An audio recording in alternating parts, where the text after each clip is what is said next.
आज की इस क्लास में कक्षा 10वीं के लिए हिंदी का एक पेपर हम कंप्लीट करेंगे। तो इस वीडियो में ऐसे प्रश्नों को ही हम कंप्लीट करेंगे जो त्रैमासिक परीक्षा में आपको देखने को मिलेंगे और साथ में अच्छे अंक दिलवाने में भी आपको काफ़ी मदद करेंगे। तो वीडियो में आपको लास्ट तक ज़रूर बने रहना है और स्क्रीनशॉट भी मैं आपको दे दूँगी, लेकिन पहले हमें प्रश्नों को अच्छे से समझना है। इसके बाद तो आप ध्यान से पूरे प्रश्नों को अच्छे से समझें। तो चलिए हम वीडियो को शुरू कर लेते हैं। तो पहले प्रश्न में सही विकल्प चुनने हैं आपको।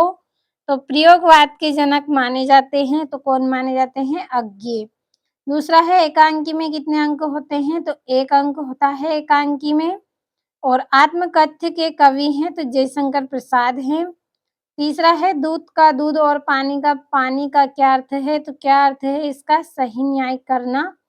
और पांचवा है दशानन में कौन सा समास है? तो बहुब्रीहि समास है दशानन में।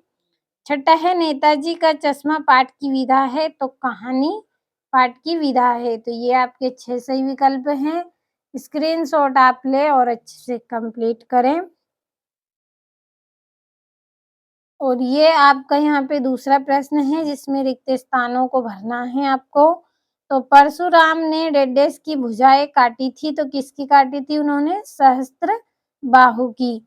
दूसरा है कविता के रचना विधान को डेडेस कहते हैं, तो छंद कहते हैं।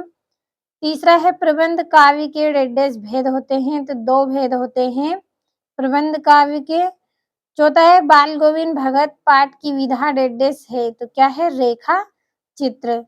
पांचवा है समास के डेडेस प्रकार होते हैं, तो 6 प्रकार होते हैं समास के। और छठा है गंतोक का अर्थ क्या है? तो पहाड़ है गंतोक का अर्थ। तो ये आपके यहाँ पे रिक्त स्थान भी हो गए हैं। अच्छे से आप स्क्रीनशॉट लेकर कंप्लीट करें पूरे प्रश्नों को और जो क्वेश्चन मैं आपको बता रही हूँ वो भी करें और साथ में आप अपने हिसाब से जो प्रश्न कर रहे हैं उनको भी आप कंप्लीट करें ताकि अच्छे से अच्छे अंक आपको एग्जाम में आए। और ये आपका तीसरा प्रश्न है जिसमें जोड़ी बनानी है आपको। तो सुर के पद की पहली जोड़ी है भ्रमर गीत। दूसरा है काव्य की आत्मा, तो क्या है काव्य की आत्मा? रस। तीसरा है नगर पालिका का कार्य, तो इसका आंसर आएगा आपका सड़कें पक्की करवा देना। और चौथा है आपका चौथी जोड़ी कलम का जादूगर, तो इसका आएगा आपका राम वृक्ष बेनीपुरी। पांचवा है आंख चुराना, तो इसका आएगा आपका नजरें बचाना। और देहती दुनिया, तो इसका आएगा पहला आंचलिक उपन्यास। तो ये आपकी यहाँ पे 6 जोड़ियां है जो हमने अभी अच्छे से पढ़ ली है। अच्छे से आपको कंप्लीट करना है इनको। और ये आपका चौथा प्रश्न जिसमें एक वाक्य में उत्तर करना है। कवि किसका स्वप्न देखकर सॉरी ये यहाँ पे थोड़ा-सा आपका प्रश्न गलत है। तो अगर आपको पता हो तो आप कर ले इसका आंसर। और चौपाई के प्रत्येक चरण में कितनी मात्राएँ होती हैं? तो 16 मात्राएँ होती हैं। तीसरा है मुख एवं छाती के ऊपरी भाग की बनाई आकृति को क्या कहते हैं? तो इसका आंसर आपको भरना है। और मुहावरा क्या है लिखिए। तो जब कोई वाक्यांश प्रयोग होते-होते विशेष अर्थ देने लगता है तब वहाँ मुहावरा बन जाता है। और पांचवा है संधि के कितने प्रकार हैं? तो संधि के 3 प्रकार है। और जो छठा प्रश्न है इसका आंसर भी आपको करना है। और ये 5वां प्रश्न है, इसका भी आप अच्छे से स्क्रीनशॉट लें। और ये आपके 2-2 नंबर के महत्वपूर्ण प्रश्न हैं। नई कविता की विशेषता लिखनी है 2 नंबर में। 2 प्रयोगवादी कवि के कवियों का नाम और उनकी एक-एक रचना भी बतानी है साथ में।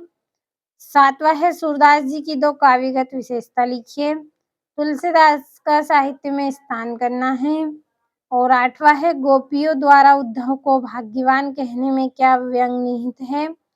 9वां है आत्मकथा सुनने के संदर्भ में अभी समय भी नहीं है, कवि ऐसा क्यों कहते हैं। 10वां है महाकाव्य किसे कहते हैं। 11वां है मानवीकरण अलंकार की परिभाषा उदाहरण सहित लिखना है। और 12वां है आत्मकथा तथा जीवनी में 2 अंतर।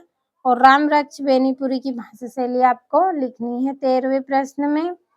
तो ये 2-2 नंबर के प्रश्न हैं। आप अगर स्क्रीनशॉट नहीं लिया है तो यहाँ से लें और अच्छे से पूरे प्रश्नों को आप कंप्लीट कर लें यहाँ से।